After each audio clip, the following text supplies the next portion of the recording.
नमस्कार दर्शक बंधु एस निज ओडिशा को आपण मानक स्वागत करुछु। आज आम पहुंच सारिछु कटक जिलार चौलियागंज निकट अपर्णा मंदिर निकट में जोठारे सन्त रामपाल जी महाराज श्रद्धालु मैंने एक दिवसीय सत्संग आयोजन करिसेंति। चलंतु सेठाकु जाई श्रद्धालु मानक ठारू एही सत्संग विषय रे कौन सब कार्यक्रम रही कौन सब व्यवस्था रही से विषय पचारि बुझेबा। दर्शक बंधु एवं आम पहुंची सारी पार्किंग स्थल जो सन्त रामपाल जी महाराज श्रद्धालु उपस्थित अच्छा किसी गाड़ी गुड़िक सहित चलते पचारि बुझा एठाकार व्यवस्था विषय में। सर नमस्कार। नमस्कार सत साहेब। सर आपन ना कौन कौट आस? मो ना विजय दास, मु सालेपुर कटक आसी। सर आज ये जो एक दिवसीय सत्संग आपन को कौ सेवार दायित्व रखाई कहीं आप छड़ा आज आम गुरुजी बंदीछोड़ सतगुरु रामपाल जी भगवान एक दिवसीय सत्संग कटक चाउलियागंज स्थित होची। जो पुण्यात्मा मैंने आसछन्नी श्रद्धालु मैंने आसछन्नी सेमानकर गाड़ी गुड़ी को केमती रखा साइज करी मते पार्किंग सेवारे दायित्व दिया जाय। सर ये पार्किंग स्थल किसी कौन चार्जेस लगे कि भक्त मान? ना ना ये पार्किंग स्थल कौन शुल्क ना, ये समस्ते मागणार गाड़ी रखिपारे। आपण जानिया भितर जो एठी श्रद्धालु मैंने आसती से केवल कौन यही निकटस्थवर्ती ना अन्य जिलूर आसती? ना दूर दूरांतर आसती, अन्य जिलूर भी आसती। एठू गुरुजींकर जो माने भक्त माने अछंती एवं जगत लोक भी एठी आसिक सत्संग श्रवण करते। मासकू एमती केते थर सत्संग आयोजन करा जाय आपनकर? आमर मासकू एठी थरे आयोजन करा जाय सत्संग। आउ अन्य केगो स्थान रे हुए आपण कहि परिबे? हाँ, सालेपुर ब्लॉक रे हुए, निश्चन कोइल ब्लॉक माध्यम सब जते ब्लॉक अच्छी सब सेठी सत्संग आयोजन करा जाय। एठी कटक एटा हमर डिस्ट्रिक्ट सत्संग, तेणु एठी गोटे दिन सत्संग करा जाय। तले आपण श्रद्धालु मानकू जेमिति कहले विभिन्न स्थान रे जहा जहा भी कहले ब्लॉक रे होची सत्संग, तो सेठाकार श्रद्धालु माने चाहिले भी सेठी सत्संग आयोजन कर माने जोग दान देई परिबे। आज्ञा सब आड़े जाई योगदान दे पारिबे। बंदीछोड़ सतगुरु रामपाल जी आदेश अनुसार सब आड़े जाय। धन्यवाद। सच्चा है। नमस्कार। दर्शक बंधु एवं आम सहित आउ जड़े श्रद्धालु उपस्थित अच्छा चलते पचारि बुझे। सर नमस्कार। नमस्कार सर आपन ना कौन कौट आस? मो ना हूँ गोपाल दास, जाजपुर जिला बर्चना ब्लॉक बहिर्ग्राम आसी। सर आप कहीं छड़ा ये सन्त रामपाल जी महाराज सत्संग चली। सत्संगर जो भक्तमा आसी जोता केमती सुरक्षा भाव रही दायित्व मत सेवा मिली।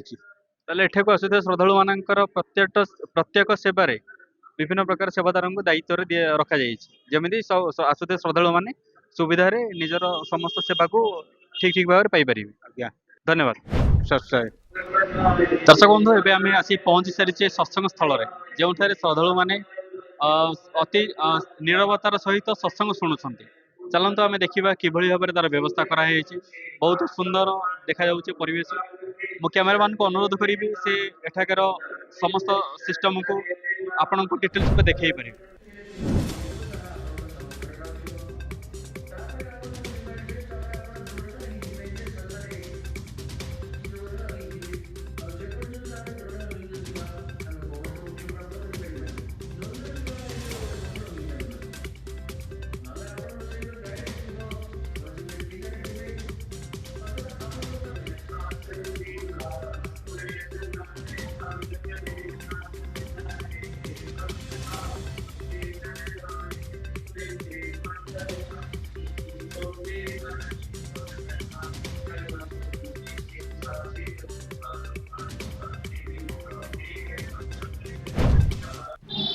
सर नमस्कार। नमस्कार सर आप ना कौन कौट आस? मोर सुकांत राउतराय, मु कटक जिला सालेपुर ब्लॉक टू आछि। सर आम जमी शुणी सन्त रामपाल जी महाराज कलिजुग मंदिर सत्यजुगर माहौल आने चाहते तो समाज एमती कौन पदक्षेप नहीं कलिजुग सत्यजुगर माहौल आसीपर विषय कहते हम दर्शक मान? बंदी छोड़ सतगुरु रामपाल जी भगवान की जय। कलयुगे सत्यजुगर माहौल आसपा सन्त रामपाल जी महाराज आमर आनी जे यौतुक जनित मुक्त यौतुक मुक्त विवाह निशा सेवन दूर रहा आमर गरीबों सन्त रामपाल जी एते मात्रा आणुचंदी जे केमिति दुख दूर हम से दुख दूर करने आम देखिए सबू आम ओडिशा ठारू आरंभ करी पंजाब हरियाणा सबू आड़े भारत सारा बोधे कहले चलो सबू दुखी को आमर शिक्षापी छोट छुआ को पाठ पढ़ापी कि गरीबों को कार घर ना घर दौरान खाଇବା नथिले खाଇବା मास सारा कि वर्ष सारा एमती सब दौरान ଆମର ଏବେ ଯୋଉ ଆମର ବନ୍ୟା ପୀଡ଼ିତ ଅଞ୍ଚଳକୁ ଦିଆହେଇଛି ହରିୟାଣା କି ରାଜସ୍ଥାନ ହଉ ପଞ୍ଜାବ ହଉ ନା ଲକ୍ଷ ଲକ୍ଷ ତ ନୁହେଁ କୋଟି କୋଟି ଟଙ୍କା ଉପରେ ବୋଧେ ଦିଆହେଇଛି ମାନେ ମଟର ଆଉ ପାଇପ୍ ମାନେ ପାଣି ନିଷ୍କାସନ ପାଇଁ ମାନେ କେମିତି ପାଣି ନିଷ୍କାସନ ହେଲେ ଆମର ଫସଲ ହବ ତେଣୁ ସମସ୍ତେ ଚଳିବେ ସେଇଥିପାଇଁ ସବୁ ପାଇଁ ଦିଆ ହଉଛନ୍ତି ଭଗବାନ ସାହାଯ୍ୟ କରୁଛନ୍ତି ପରମାତ୍ମା ସତଗୁରୁଜୀ ସନ୍ଥ ରାମପାଲଜୀ ମହାରାଜ ତେଣୁ ଏହିପରି ଭାବରେ ସାର୍ ଆପଣ ଯୋଉ କହିଲେ ଯେ ହରିୟାଣା ପଞ୍ଜାବ ରାଜସ୍ଥାନରେ ମଟର ପାଇପ୍ ଦିଆହେଇଛି କୋଟି କୋଟି ଟଙ୍କାର, ତ ଆମେ ମଧ୍ୟ ଦେଖିଛୁ, ହେଲେ ତାହା କ'ଣ ଯେମିତି ଟେମ୍ପୋରାରିଲି ସହଯୋଗ କରାହେଲା ପୁଣି ତାଙ୍କୁ ରିଟର୍ନ କରାଯିବ, ପୁଣି ଯେତେବେଳେ ନେକ୍ସଟ ଟାଇମ୍ ବନ୍ୟା ହବ ସେ ସମୟରେ ଦିଆଯିବ, ଏଇଭଳି ନା ଆଉ କିଛି? ନାଇଁ ନାଇଁ ସେଇଟା ସେମିତି ଦିଆହେଇନି ଯେ ରିଟର୍ନ କରାହେଇଯିବ ସେ ଦିଆହେଇଛି ସବୁଦିନ ପାଇଁ ସେ ମଟର ପାଇପ୍ ସେଇଠି ରହିବ ସେ ଯୋଉ ଗାଁକୁ ଦିଆହେଇଛି 300 400 500 ଗାଁକୁ ମାନେ ରିଟର୍ନ ହବ ନାହିଁ ପାଇପ୍ ମଟର ସବୁଦିନ ପାଇଁ ବର୍ଷ ବର୍ଷ ଧରିକି ସେମାନଙ୍କ ପାଖରେ ରହିବ। ଫ୍ୟୁଚରରେ ତାହେଲେ ଯେତେବେଳେ ବି ସେଇଭଳି ମାନେ ବିପଦ ପୁଣି ଥରେ ଆସିବ, ସେମାନେ ନିଜେ ହିଁ ସେ ମଟର ପାଇପକୁ ବ୍ୟବହାର କରିକି ତାର ସୁବିଧା କରିପାରିବେ। ଆଜ୍ଞା ସାର୍ ଆପଣ ଆଉ ଟିକେ ପୂର୍ବରୁ କହିଲେ ଯେ ସନ୍ତ ରାମପାଲଜୀ ମହାରାଜଙ୍କ ତତ୍ତ୍ୱାବଧାନରେ ରୁଟି, କପଡ଼ା, ଶିକ୍ଷା, ମକାନର ବ୍ୟବସ୍ଥା କରାଯାଉଛି ସବୁ ଗରିବ ଲୋକମାନଙ୍କ ପାଇଁ ଭାରତରେ। ଏହା କ'ଣ କେବଳ ଯୋଉମାନେ ତାଙ୍କର ଅନୁଯାୟୀ ସେଇମାନଙ୍କ ପାଇଁ, ନା ଭାରତରେ ଯେତେ ଗରିବ ଅଛନ୍ତି ତାଙ୍କ ଅନୁଯାୟୀ ନ ହେଇଥିଲେ ମଧ୍ୟ ସେମାନେ ପାଇପାରିବେ? ମାନେ ଭାରତରେ ଯେତେ ଗରିବ ଅଛନ୍ତି ତାଙ୍କ ଅନୁଯାୟୀ ନୁହନ୍ତି ଭାରତରେ ଯେତେ ଗରିବ ଅଛନ୍ତି ମାନେ ଅନୁଯାୟୀ ଛାଡିକି ବି ଯେତେ ଗରିବ ଅଛନ୍ତି ସମସ୍ତଙ୍କ ପାଇଁ ଦିଆହଉଛି ମାନେ ଯେତେ ଯୋଉଠି ଗରିବ ଗୁରୁଜୀ ଶୁଣୁଛନ୍ତି ଯେ ଏଠି ଗରିବ ଲୋକ ଖାଇବାକୁ ପାଉନାହାନ୍ତି ତୁରନ୍ତ ତାଙ୍କ ଶିଷ୍ୟମାନଙ୍କୁ ଆଦେଶ ଦଉଛନ୍ତି ଯେ ତୁରନ୍ତ ଯାଇକି ତାଙ୍କ ସାହାଯ୍ୟ କର ଆଉ ସେ କେମିତି ଖାଇବେ କେମିତି ରହିବେ କେମିତି ଶାନ୍ତିରେ ରହିବେ ଆଉ ଟିକେ ହସ ତାଙ୍କ ମୁହଁରେ ଫୁଟିବ ସେଥିପାଇଁ ତୁରନ୍ତ ତାଙ୍କୁ ସମସ୍ତଙ୍କୁ ସାହାଯ୍ୟ କରାଯାଉଛି ଦେଶ ସାରା ଦେଶ ବାହାରେ ବି ସାହାଯ୍ୟ କରାଯାଉଛି ଦେଶ ଦେଶ ବାହାରେ ସବୁଆଡେ ସାହାଯ୍ୟ କରାଯାଉଛି। ଧନ୍ୟବାଦ ସାର୍। ସର୍ଷା ହେ ସାର୍ ଆପଣଙ୍କ ନାଁ କ'ଣ? ମୋ ନାଁ ମନୋଜ ଦାସ। ସାର୍ କୋଉଠି ଅଛନ୍ତି? ମୁଁ ଆସିଛି କଟକ ଡିଷ୍ଟ୍ରିକ୍ଟ ନିଆଳି ବ୍ଲକର। ଆମର ଗ୍ରାମ ହେଉଛି ଶେଳଦା। ସାର୍ ଆମେ ଯେମିତି ଜାଣିବାକୁ ପାଉଛେ ସନ୍ତ ରାମପାଲଜୀ ମହାରାଜଙ୍କ ସତ୍ସଙ୍ଗ ଯୋଉମାନେ ଆସନ୍ତି ଶ୍ରଦ୍ଧାଳୁମାନେ ସେମାନେ ଜ୍ଞାନ ସହିତ ପରିଚିତ ହୁଅନ୍ତି। ସମସ୍ତେ ଛୋଟଠୁ ଆରମ୍ଭ କରି ବଡ଼ ପର୍ଯ୍ୟନ୍ତ ସମସ୍ତଙ୍କ ପାଟିରେ ମାନେ ତତ୍ତ୍ୱଜ୍ଞାନ ଥାଏ ବୋଲି ଆମେ ଶୁଣିଛୁ। ତ ଆପଣଙ୍କଠୁ ମଧ୍ୟ କିଛି ଜାଣିବା ପାଇଁ ଚାହିଁବୁ। ଆମ ଶ୍ରଦ୍ଧାଳୁମାନଙ୍କୁ ଟିକେ କହିବି ଯେ ସତ୍ସଙ୍ଗ ଏବଂ ଗୁରୁ ପୃଥିବୀରେ କ'ଣ ନିହାତି ଆବଶ୍ୟକ? ନହେଲେ କ'ଣ ହେଇପାରିବନି? ନାଇଁ, ସତ୍ସଙ୍ଗ ତ ନିହାତି ଆବଶ୍ୟକ, ଆଉ ଗୁରୁ ବି ନିହାତି ଆବଶ୍ୟକ। କାହିଁକିନା ଆମର ସମସ୍ତ ଯେମିତି ଆମର ଗୋଟେ ଆମେ ଏଭିଡେନ୍ସ ନେବା ବ୍ରହ୍ମା ବିଷ୍ଣୁ ମହେଶ୍ୱର ଇଏ ବି ମାନେ ଯୋଉ ଜନ୍ମ ମୃତ୍ୟୁ ଉପରକୁ ଆସୁଛନ୍ତି, ପୁଣି ତା ବାଦେ ଇଏ ବି ବିନା ଗୁରୁରେ ଭକ୍ତି ମାନେ ଗୁରୁ କରିକିରି ଭକ୍ତି କରିକିରି ତା ବାଦେ ମୋକ୍ଷ ପ୍ରାପ୍ତି କରୁଛନ୍ତି। ତେଣୁକରି ମନୁଷ୍ୟ ଜୀବନର ମୂଳ ଉଦ୍ଦେଶ୍ୟ ହେଉଛି ମୋକ୍ଷ ପ୍ରାପ୍ତି କରିବା। ସେଥିପାଇଁ ମୋକ୍ଷ ପ୍ରାପ୍ତି ବି ଏତେ ସହଜରେ ବି ମିଳେ ନାହିଁ ଯେ କି ବିନା ଗୁରୁରେ ସେ ମିଳିବନି। ଆଉ ବିନା ଗୁରୁ ବି ସେମିତିକା ହବାର ଦରକାର ଯେ ପୂର୍ଣ୍ଣ ଗୁରୁ, ଯିଏକି ପୂର୍ଣ୍ଣ ପରମାତ୍ମାଙ୍କର ସନ୍ଦେଶ ବାହକ ହେଇଥିବେ, ପୂର୍ଣ୍ଣ ସନ୍ଥ ହେଇଥିବେ। ଆମର ଗୀତାରେ ଯେମିତି ନିର୍ଦ୍ଦେଶ ଦିଆଯାଇଛି ତତ୍ତ୍ୱଦର୍ଶୀ ସନ୍ଥକୁ ଖୋଜ କର, ତତ୍ତ୍ୱଦର୍ଶୀ ସନ୍ଥ ମିଳିଲା ବାଦେ ତାଙ୍କୁ ଦଣ୍ଡବତ ପ୍ରଣାମ କର। ଆଉ ସିଏ ଯୋଉ ଟାଇପର ଆପଣଙ୍କୁ ଭକ୍ତି ବିଧି ବତଉଛନ୍ତି ଆପଣ ସେଇ ଟାଇପର ଭକ୍ତି କଲେ ତା ବାଦେ ମୋକ୍ଷ ପ୍ରାପ୍ତି ଯୋଉଟାକି ଶାଶ୍ୱତ ସ୍ଥାନ ପ୍ରାପ୍ତ କରିବ। ଇଏ ହେଉଛି ସେଇ ମାର୍ଗ ଯୋଉଟାକି ଆମର ବର୍ତ୍ତମାନ ସମୟରେ ସନ୍ଥ ରାମପାଲଜୀ ମହାରାଜ ଯିଏ ହେଲେ ପୂର୍ଣ୍ଣ ଗୁରୁ। ଆଉ ଆମେ ସବୁ କାମ ଛାଡ଼ିକିରି ଏ ଯୋଉ ଆମର ମନ୍ଥଲି ସତ୍ସଙ୍ଗ ରହୁଛି ଆମେ ଏଥିରେ ଆସୁଛୁ, ଯୋଉଟାକି ପରମାତ୍ମାଙ୍କର ଜ୍ଞାନ ବୁଝିକିରି ଆଉ ନିଜ ଜୀବନର ମୋକ୍ଷ ପ୍ରାପ୍ତି କରିବା ପାଇଁ ଏଇଟା ହେଉଛି ଗୋଟେ ସହଜ ମାର୍ଗ। ସାର୍ ଆପଣ ଯେମିତି ସନ୍ତ ରାମପାଲଜୀ ମହାରାଜଙ୍କ ଅନୁଯାୟୀ ବୋଲି ସନ୍ତ ରାମପାଲଜୀ ମହାରାଜଙ୍କୁ ମାନେ ତତ୍ୱରୀ ସନ୍ଥ ବୋଲି କହୁଛନ୍ତି, ତ ଆପଣ ଆମ ଶ୍ରଦ୍ଧାଳୁମାନଙ୍କୁ ଟିକେ କୁହନ୍ତୁ ଅନ୍ୟ ଧର୍ମର ବ୍ୟକ୍ତିମାନେ ଭକ୍ତି କରୁଛନ୍ତି ଆଉ ବହୁତ ଲୋକ ଅଛନ୍ତି ଅନ୍ୟ ଧର୍ମ ଗୁରୁଙ୍କ ଶରଣରେ ମଧ୍ୟ ଅଛନ୍ତି, ତାହେଲେ ସେମାନେ ବି ମଧ୍ୟ କ'ଣ ସତଗୁରୁ, ନା ଏକା ସମୟରେ ସତଗୁରୁ ଜଣେ ହିଁ ରହିପାରିବେ? ନାଇଁ, ଗୁରୁ ତ ଅନେକ ଏଠି ଅଛନ୍ତି, ଗୁରୁ ବୋଇଲେ ଅନେକ, କିନ୍ତୁ ସଦଗୁରୁ ଗୁରୁ ଉପରେ ରହିଲେ ସଦଗୁରୁ। ସେଥିପାଇଁ ଏ କଳି ଯୁଗରେ ପରମାତ୍ମା ସଦଗୁରୁର ଭୂମିକା ଏଠି ଆସି କରିଲେ। ଆଉ ଗୁରୁ ଯଦି ଆମେ ଦେଖିବା ଏମିତି ବହୁତ ଗୁରୁ ଅଛନ୍ତି କିନ୍ତୁ ନକଲି ଗୁରୁ, ଆଉ ଯିଏକି ଯେମିତି ଆମର ଭାଗବତ କଥା ଶୁଣେଇ ଦଉଛନ୍ତି, କିଏ ରାମାୟଣର ପାଠ କରେଇ ଦଉଛନ୍ତି, କିଏ ଗୀତା ପାଠ କରେଇ ଦଉଛନ୍ତି, କିନ୍ତୁ ସେମାନେ ଅଧିକାରୀ ନୁହନ୍ତି। ଗୋଟେ ଜିନିଷ ହଉଛି ବିନା ଅଧିକାରୀରେ ଏ ଗୁରୁ ପଦ କେହି ପ୍ରାପ୍ତ କରିପାରିବେ ନାହିଁ। ଆଉ ପୂର୍ଣ୍ଣ ପରମାତ୍ମା ଯିଏ ସିଏ କେବଳ ହିଁ ତାଙ୍କର ସନ୍ଦେଶ ବାହକ ଯିଏ ଯାହାକୁ ପଠାନ୍ତି ସିଏ ହିଁ ପୂର୍ଣ୍ଣ ଗୁରୁ ହୋଇଥାନ୍ତି। ଗୀତାରେ ଦିଆଯାଇଛି ପୂର୍ଣ୍ଣ ଗୁରୁଙ୍କ ବିଷୟରେ, ମାନେ ସେ ଗୁରୁଙ୍କୁ କେମିତି ଚିହ୍ନିବେ। तत्वदर्शी सन्थ किए माने से प्रथम आमर दि जाइए कि संसार हूँ उलट वृक्षर जे प्रत्येक विभाग को चिन्ह पारे माने माने माटी तले जो चेर रहा से को भगवान बास कर माटी उपरू बाहर को जो आमर गंडीटा बाहर गचर वृक्षर से को भगवान बास कर गचर गंडी तो अनेक डाल आम गोटे डाल को नवा गोटे डाला जे सी को भगवान ता बाद जो अनेक जो शाखा रूप से रहिले पत्र रूप से रहिले से को भगवान बास कर ये सब विषय को जे विभाग विभाग करके बतईदेव सी हूँ तत्वदर्शी सन्थ तेणुक वर्तमान समय रे सन्थ रामपाल जी महाराज जी हेले पूर्ण सन्थ जी कि गीतार समस्त प्रत्येक माने श्लोकर अर्थ को पूरा निखुण भाव से माने दर्शाई देइछंती आ मानव समाज को गोटे उचित मार्ग देखई जोटा कि माने पूर्ण सन्थर परिचय आ सन्थ रामपाल जी महाराज को ऊपर ही एटा आसीबो किंतु पूर्ण सन्थ जी आकर तीनोटी माने ये भगवान को ऊपर को जो ज्ञान रहिला परमात्मा का तत्व ज्ञान सेटा ही से दियंती जो थरी कि मानव को मोक्ष प्राप्तिर मार्ग मिले। धन्यवाद सर। ससाई सर आपन ना कोन कोठे सर?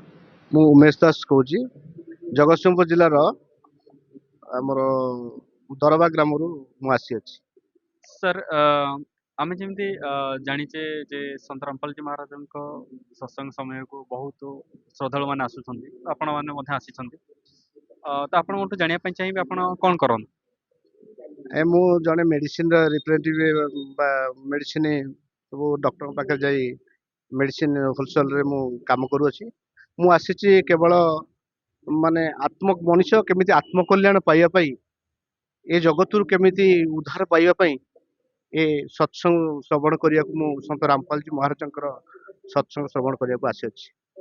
सर आप जड़े एजुकेटेड पर्सन मेडिसिन रिप्रेजेंटेटिव तो वर्तमान समय रे बहुत एजुकेटेड पर्सन भी अच्छा जो माने युवक अवस्था निजर जीवन को मौज मस्ती निशा माने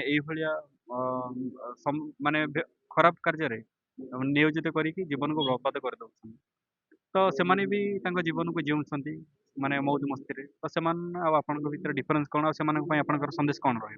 भगत जी आमे तो सेमती जगत लोकर थिलु आमे भी भक्ति कौन जानी नथिलु से माने एबे भक्ति अज्ञान अच्छी भक्ति जानी नाहंती कारण से माने तो निशा द्रव्य खाउछंती माने कबीर बाड़ी लेखा अच्छी मानुष जीवन दुर्लभ है मिले ना बार बार दरबार से पत्ता टूट गिरा कबू ही लगता डर आमे मनुष्य जीवन पाइजे केतबेले जमती गछ जमती पत्रु जमती गछरु पत्र जमती झड़ी पड़ुची आमे सेमती केतबेले झड़ी पड़िबा एमान तो अज्ञानी जानी नाहंती जेतबेले आमे सत भक्ति सत परमात्मा का शरणापन्न आसी जेतबेले सत भक्ति सत ज्ञान हम पाइछे सेमती आमे सर जो भाई मैंने माने निशारे माने माने बुड़ी के रही से कौन संदेश रहा?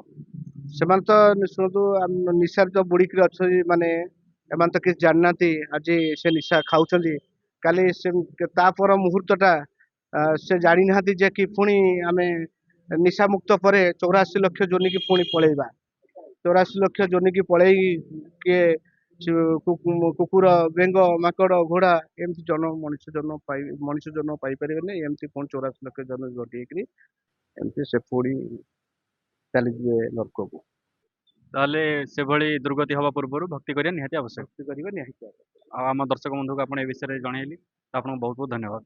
सच्चा है।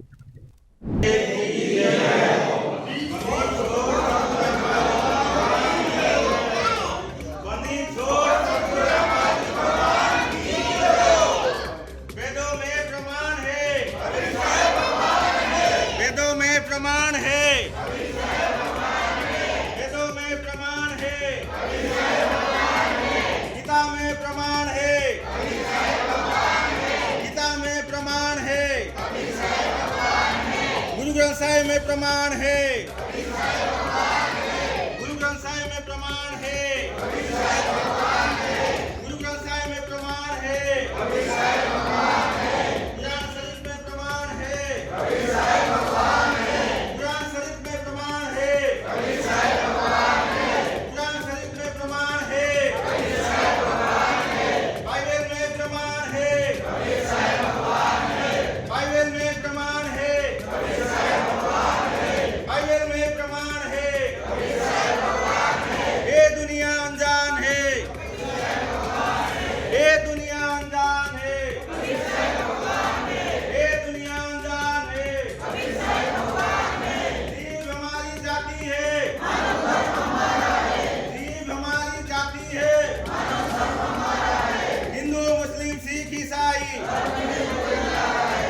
हिंदू मुस्लिम सिख ईसाई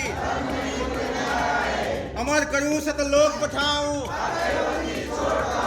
अमर करूं सतलोक पठाऊं, अमर करूं सतलोक पठाऊं। सतलोक हमारा ठिकाना है, सतलोक हमारा ठिकाना है, सतलोक हमारा ठिकाना है। क्यों फिरता दाने दाने नो, क्यों फिरता दाने दाने नो, क्यों फिरता दाने दाने नो। उत्तर दक्षिण पूर्व पश्चिमी, उत्तर दक्षिण पूर्व पश्चिम क्यों फिरता दाने दाने नो। सर्वकला सद्गुरु साहिब बंदी छोड़ सतगुरु दर्शक बंधु आज आप जमी देखिले सत्संग में श्रद्धालु मैंने शांति श्रृंखलार सहित आज सत्संग श्रवण करुले एवं विभिन्न श्रद्धालु मानकर आम मतामत शुणा पाई यही भाया सत्संग एवं न्यूज विषय में अधिक जानापी आम सहित लगी रुहतु पुणी थर देखा नमस्कार।